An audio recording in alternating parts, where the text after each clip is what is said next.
Hello and welcome back to My Mom's Basement, ladies and gentlemen. It is Robbie Fox, and I am here with the two-time Olympic champion, judo champion, PFL champion, and one of the baddest women on the planet, Kayla Harrison, ahead of her fight for the PFL Lightweight Championship and $1 million on October 27th. How are you, Kayla? We're pretty close to the fight at this point, so where are you at mentally? Yeah, I'm good. Everything's been good.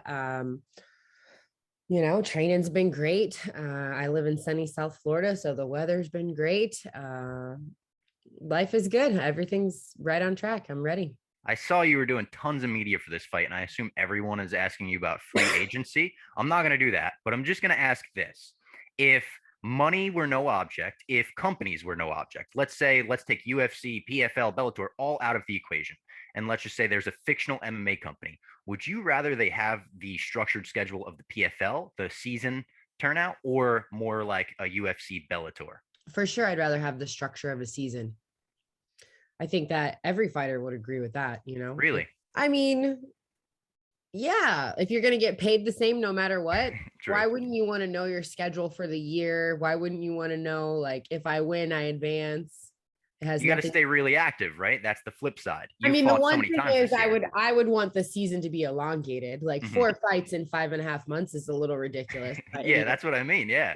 no, that's part's insane for sure. But I mean, if you start the season in whatever March and you end it in November, that's better than starting it in June and ending in October. Do you think that you're taking a liking to that structure comes from your background in judo and the Olympics and stuff? Yeah, for sure. I think I grew up in a sport where we didn't even have a season. We had more like tours. Judo had like the Pan American tour, the Asian tour, the European tour. Then you had the World Championships, the Pan Am Games. So I was competing once or twice a month, like every month. There was a point where I was in Europe for like 2 months straight, just tournament, training camp, training camp. So yeah, for sure that style suits me. But I think more than anything, it's just like you're in control of your destiny. If you want to win $1 million, all you have to do is win. If you want to be the best, all you have to do is win. It's not according to what this guy sitting in the chair who's never fought a day in his life thinks. It's according to what you do inside the cage. Yeah. I saw your last fight. You gave a 6 out of 10 for yourself. I know that you're your own worst critic. I think we're all our own worst critics, right? What would it take for you to get a 9 out of 10 in this upcoming fight? I'm not even going to go 10 out of 10. That's a It'll perfect never score. You happen. can, yeah, It'll never happen. exactly, right? It can always be better. But I mean, last fight was a dominant first round TKO. I mean, Yeah. you didn't even get hit. Yeah. I just saw some areas that I could have worked on. I saw some things that needed to be addressed, which is good. Every time I get in that cage, I grow as a competitor. I don't know what would take a 9 out of 10. Maybe if I got like a knockout or something, and Like a Masvidal running knee. Are you giving that a nine I out of would ten for never, yourself? I would never try and duplicate that bum. Um, he's on my shit list right now. Really? Yeah, Because of the team captain comment? yeah, Yeah, I that saw little, that. Yeah, that little I troll, understand why he's on your shit list. Yeah. that little troll.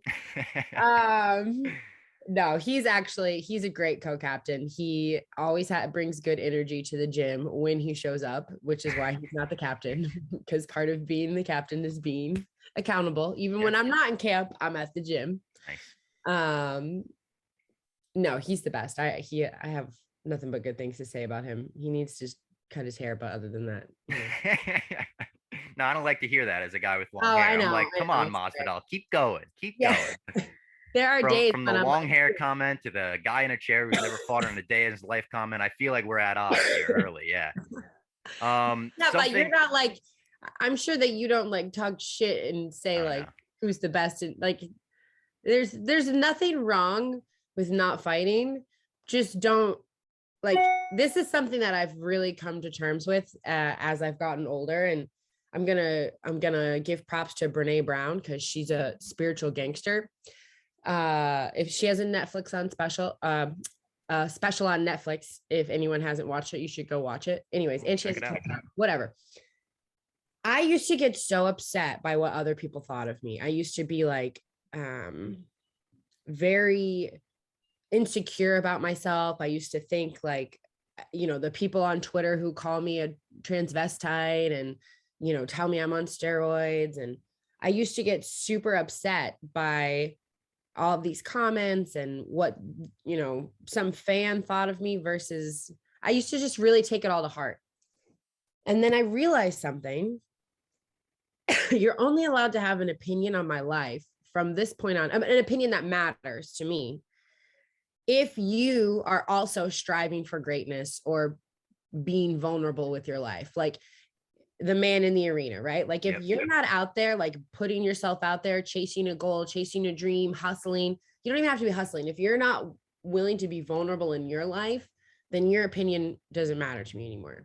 So I am in the arena, so I do have an opinion, but it's not about hair. Okay. So you should keep your hair if you want to keep your damn hair. All right, cool. Rock and roll. I've seen you say that your confidence comes from your prior experiences, like the Olympic finals. You said to, I think it was Ariel Helwani months ago, like nothing is ever going to come close to the Olympic finals. How did your first Olympic final compare to your second in terms of the pressure that you felt? Yeah.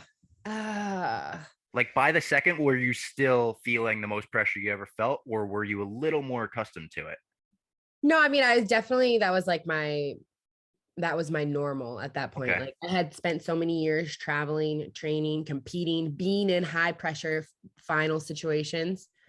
The first Olympics was scary because no one had ever done it. Like it was like no one had ever won a gold medal for the US. So I was like, oh my God, am I gonna mess this up? Like, don't mess this up. Um, but I just knew that I trained so hard and I wanted it and I deserved to win. And then the second finals, really, the whole day was kind of like a blur. Like I was just like boom, boom, boom. And then I fought a very,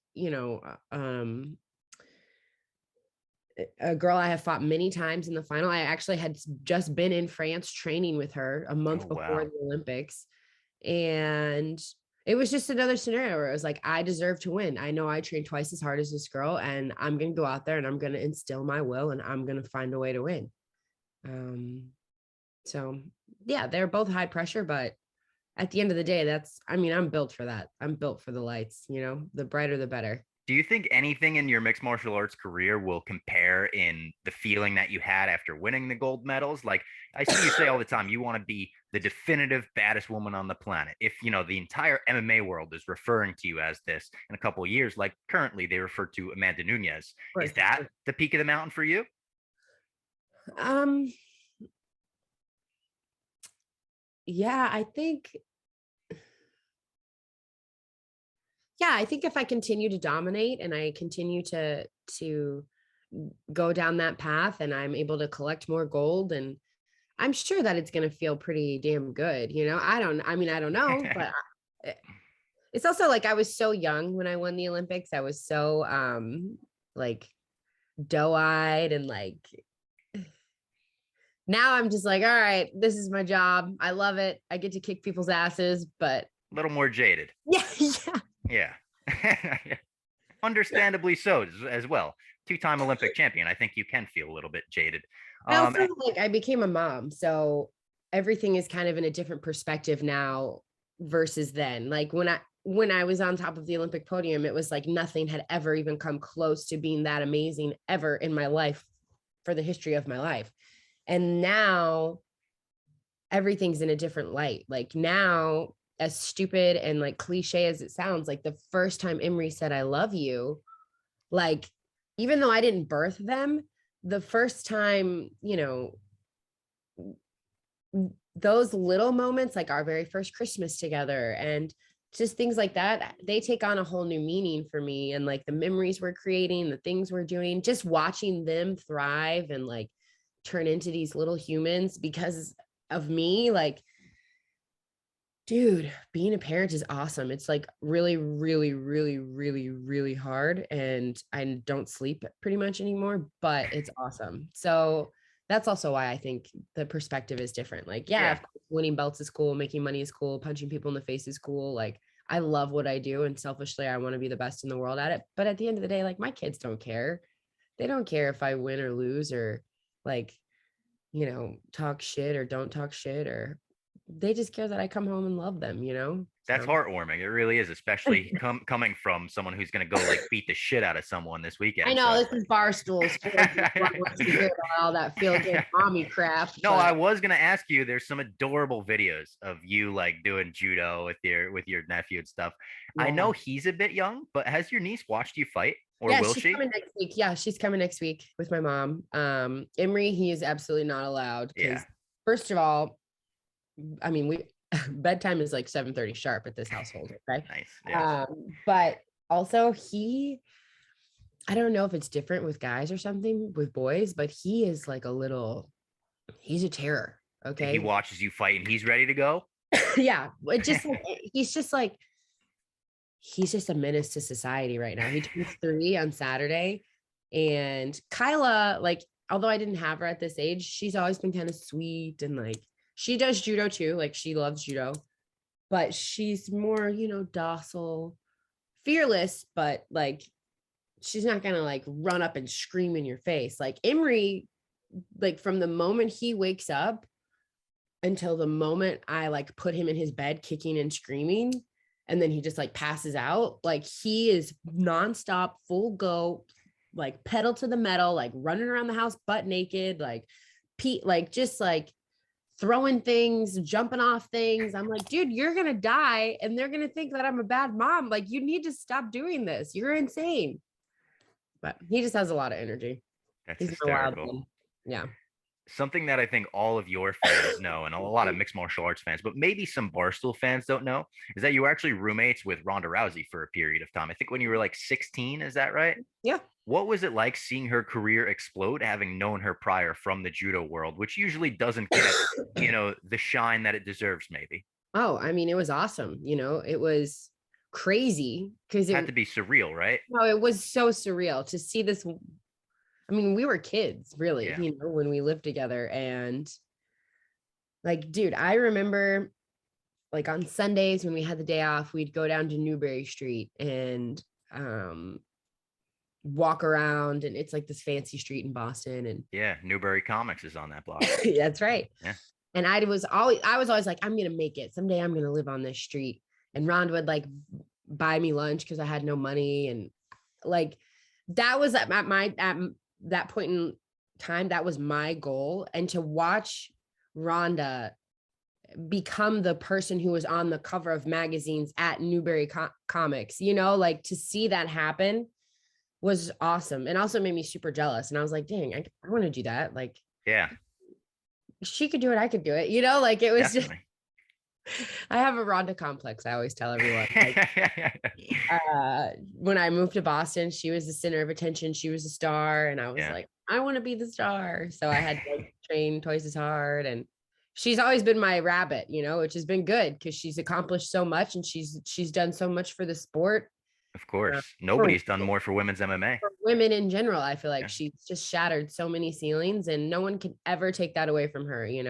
She did that like just through sheer will and determination. Like Dana let me fight in the US, like Yeah. and she was the perfect person at the perfect time. Like I would have never had the balls to do that. I would have never been like, let me fight, like I would have just been like, hey, I want to be good and I want to be I don't know. I see your post-fight interviews. Give yourself some more credit. but like at that time, she was perfect. Yeah. It's been really awesome to watch her career and watch her grow. And I wish her nothing but the best. Now, she, after mixed martial arts, went into another one of my loves, Mm. professional wrestling. And I Okay. know you don't love it too much. I know you were Another skeptical one, going in. another professional wrestling fan. Another professional wrestling fan. And what I'm here to tell you is I know it took you a little bit to warm up to MMA. I think it's going to happen with pro wrestling, Kayla. You just need a few more stints with Dan Lambert. Maybe they You give know you what the I mic tell next Dan? time. Do you want to know what I tell Dan? And What do you tell Dan? wrestling fans are going to start to hate me here pretty soon. I told Maybe him, that's for the best, Kayla. Maybe you're just building a heel resume before I you even don't jump even know what over. that means. You and Ariel keep using all of this like wrestling jargon. He said, what did he say to me yesterday? Like shoot or Yeah, shooter or work. shooter work. And I was Yeah. like, what the fuck? What does that mean? Like, It's a whole new vocabulary. We'll stop teach you when you talking jump to into the me, world. Ariel. No, I told Dan, I said, I worked very hard my whole life to get out of the trailer park. So why would I want to become the entertainment for the trailer park? Oh, Kayla, says the MMA fighter. Come on. That's a bit hypocritical. It's not real. Of course Wrestling not. isn't real. What's your favorite show, Kayla, on Netflix? I don't watch TV very often. What's your favorite movie? Rocky 3. It's not real. I know. But why do you like it?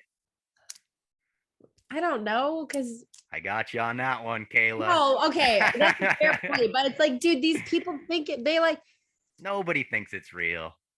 I mean, I did when I was little. I watched it when I was little. Exactly, yeah. And then When I grew you're up little. and I realized like wrestling's not real. I would rather just watch a real fight. Like this, you guys like this is art to you, huh? Like that's what Dan always It's like says. going to a Broadway show. You mock what you don't understand. Yeah, yeah. But there's slams and there's Junior Dos Santos throwing people through Yeah. tables and So do you like critique the moves and stuff? Like, do you like watch the act and you're like, he should have done. Do you really? Like that's how like you would critique how like a wrestling movie. You'd be fans like, are? oh, Like- that person's such a good actor in that. You know what I will say though? I do like how much a part of the show, the act, the fans are. Oh yeah. Like Big if time. they're supposed to hate you, they hate you. Yeah. And if they're supposed to love you, they love you. And I like that. I like the how into it they get at that. Well, it's especially that way in AEW. You got to experience it there. Like in some other companies, WWE, they'll try to like present someone as this is the good guy, the new Superman of the company, and the fans will reject it. They'll be like, nah, fuck that. Yeah. Really? So they it decide. goes back and forth. They're like Ronda got a little bit of that, he to be lives, honest. he dies. Yeah. That's pretty cool. No, I don't like. No, stop trying to. No, I think you're gonna warm up to it, Kayla. With these bad boys, okay? There's steel cage matches. You got to escape the cage to win, though. With like a suitcase full of money. Is that it? There is a Money in the Bank briefcase. Yeah. Yeah. Yeah. I don't know if you've seen that. All right. Another thing that I want to talk to you about. I'm sure you get asked about this a lot, but I got to ask about your stint on Impractical Jokers because I thought that was so damn funny. What was that like? That's what I'm most famous for. But for males, the age of like between 18 and 40, everyone's like, I know her from college. Like, thank you. I actually won 2 Olympic gold medals for our country, but I did also throw Murr through a table. So pretty funny. No, it was a blast. It was so much fun. I actually had never seen the show. And my assistant has 2 boys, and Impractical Jokers emailed my email and was like, hey, we want to have Kayla on. And she was like, dude, you have got to do this show. Like, if you do anything for me this year, do this show. And I was like, okay, cool. I went to the Hamptons to some fancy ass house and they were throwing a party and they were like, we just want you to beat the shit out of Murr. And I was like, okay, like whatever. Nobody knew about it except for me and the 3 guys. Yep. So Murr shows up and I just beat the shit out. They loved it. They asked me if I wanted a job. They wanted me to be in a movie, but it was like a week before my debut to film. And I was like, thanks. Like I had a blast. It was super fun. I hope to see you on like a future season. Hopefully the schedules align and you could like beat the shit out of Q or something. That'd be fun. Finally, what is your prediction for the fight? And give me one fun thing you plan on buying with your $1 million. Fun thing. Well, I predict that I'm going to go out there and win. First round again, you think? However long it takes. I don't put any pressure on myself. Just KO, TKO, or submission. That's the goal, to go out there and instill my will 1 round at a time, 1 minute at a time, 1 breath at a time, 1 exchange at a time. And I am going to buy, I don't really need anything. Maybe get Dan Lambert one of those replica belts. Oh my God. Do you know he has like a collection in his house. I've heard you say that. Yeah, you could add one to the collection. Room full of belts for fake fighting. Like, think about that. Scripted. Think about the level of like, and I mean, we're talking, this guy had to have paid. I got this tiny one. Look. Like he's got like Hulk Hogan's for. Oh my God. What do you think of that? Oh my. I want to say something really mean, but I won't. Say it. No. It's Barstool. You could say it.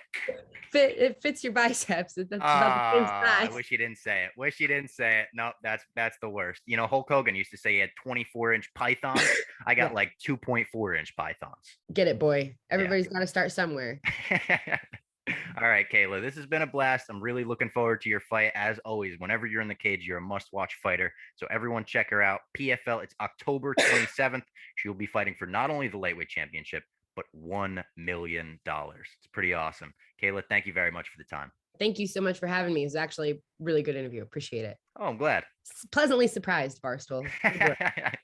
We're not all bad. We're not all bad. Robbie, I appreciate it.